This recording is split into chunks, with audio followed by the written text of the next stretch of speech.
दोस्तों, नमस्ते, प्रणाम। रोवा लोगन के स्वागत बाटे हमारा यूट्यूब चैनल में, फेसबुक पेज में। तो आज हम लेके आइल बनी बहुत ही प्यारा और छोटा सा देवी मैया के गीत। तो आप सब जरूर सुने जा, सुन करके कमेंट बॉक्स में लिखे जा। तो बोलिए दुर्गा मैया की जय। पाँच पाँच पाना माय के पाँच हो कसैली, हम त दुर्गा माई के भेजानी ने वातवा होना। हम त दुर्गा माई के भेजानी ने वातवा होना। पाँच पाँच पाना माय के पाँच हो कसैली, हम त दुर्गा माई के भेजानी ने वतवा होना।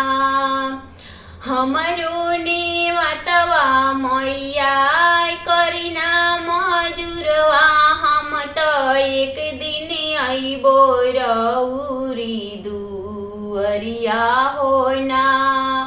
हमरी ने वतवा मैया करिना मजुरवा, हम त एक दिन आइबो रउरी दुअरिया होना।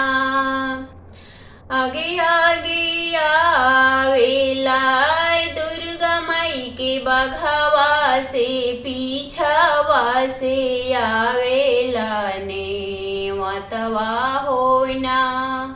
आगे आगे आवेला दुर्गा माई के बघावा से, पीछावा से आवेला ने वतवा होना। कहवा में बांधब हम दुर्गा माई के बघावा से, कहवा में रखबो ने वतवा होना। कहवा में बांधब में दुर्गा माई के बघावा से, कहवा में धरबो ने वतवा होना। दुअरे पर बांधब हम दुर्गा माई के बघावा से, देवल घर में रखबो ने वतवा होना।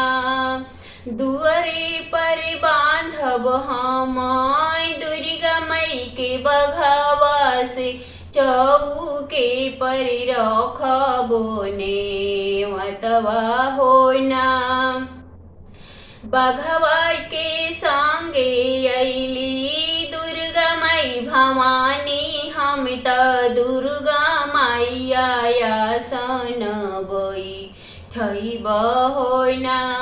बघवा के संगे अइली दुर्गा माई भवानी, हम त दुर्गा माई के आसन बैठब होना। गंगा माई के पानिया से चरण धुलैबो, हम त दुर्गा माई के चुनरी ओढ़ैबो होना। गंगा माई के पानिया से चरण धुलैबो, हम त दुर्गा माई के चुनरी ओढ़ैबो होना। घिउआ कपूरवा माई के दिया जरैबो, हम त मैया जी के चरण दबैबो होना। घिउआ कपूरवा माई के दिया जरैबो, हम त दुर्गा माई के चरण दबैबो होना। हम त मैया जी के पाचरा सुनैबो होना। हम त शेरा वाली मैया जी के पाचरा सुनैबो होना।